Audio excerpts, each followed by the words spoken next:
Ya, Carlos, tidak semua ikan yang beredar di pasaran layak untuk dikonsumsi. Masyarakat sebagai konsumen harus mampu membedakan antara ikan segar dan ikan tidak segar. Masyarakat juga harus bisa mengenali ikan yang sudah diawetkan dengan menggunakan formalin. Bagaimana cara membedakan ikan segar dan ikan tidak segar? Berikut tipsnya yang sudah saya rekam sebelumnya.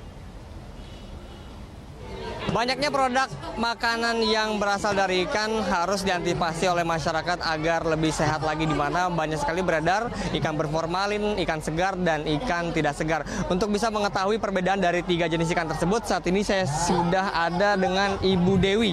Ya, Ibu Dewi, selamat pagi, Bu. Ibu Dewi, mungkin bisa dijelaskan secara rinci nih, Bu, bagaimana kita membedakan secara visual saja, secara kasat mata, ikan segar, ikan tidak segar, dan ikan berformalin. Di sini kita bisa lihat ikan segar ya. Pertama kita lihat dulu ikan ini harus tampaknya utuh dulu ya. Tampaknya utuh, jadi jangan ada cacat gitu kalau bisa. Nah, ini ikan segar di sini kelihatan dari matanya ya. Matanya masih cerah, bening. Ini tadi memang ikannya di frozen tapi sudah dilelehkan. Ini ya matanya masih cerah. Terus kalau kita buka insangnya nih di sini, kita buka, nah ini masih merah ya. Nanti beda dengan ikan yang tidak segar seperti ini nih, ikan yang tidak segar seperti ini. Insangnya ya warnanya tuh agak kecoklat-coklatan ya.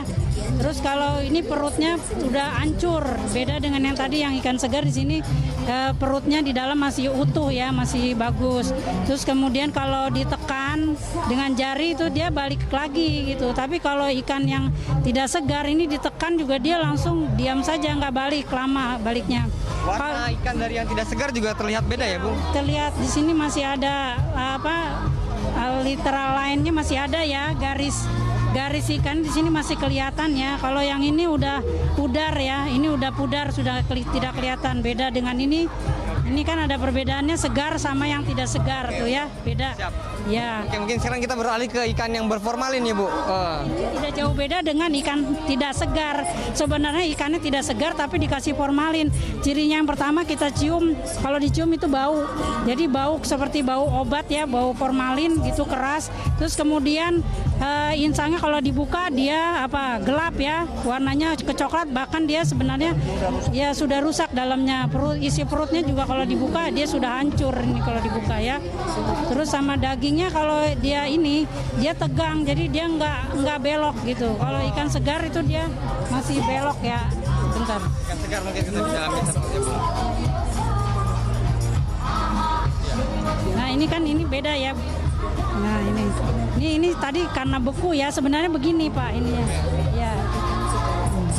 Nah ini seperti ini dia tegang gitu jadinya. Terus baunya bau formalin atau bau zat kimia. Oke, Bu, mungkin satu pertanyaan. Ketika kita masyarakat mengkonsumsi ikan yang tidak segar atau yang berformalin, itu efek darah dekatnya, Bu, kepada tubuh ya? Itu menciptakan menghasilkan toksin atau racun ke tubuh manusia. Bila dikonsumsi dalam kadar dosis yang tinggi, biasanya langsung menyebabkan muntah-muntah atau buang-buang air ya. Bagian perut biasanya yang diserang. Terus kemudian kalau dia dosisnya rendah, apabila kita konsumsi lama-lama itu bisa menyebabkan sakit yang lama gitu ya. Biasanya bisa juga jadi kanker atau dan lain sebagainya. Ya, baik, terima kasih Bu Dewi atas ulasan dari ikan segar dan ikan tidak segar. Ya pemirsa, mungkin itu saja tips dari Bu Dewi bagaimana membedakan ikan segar, tidak segar, dan berformalin. Mudah-mudahan bermanfaat bagi Anda untuk saat mengkonsumsi atau membeli ikan nanti. Riyad Nur Hidayat, Satria Eko, Berita 1, Jakarta. Ya, demikian Carlos seluruh liputan kami terkait dengan pasar murah yang diselenggarakan oleh Kementerian Kelautan dan Perikanan. Kembali ke studio bersama Carlos Mike.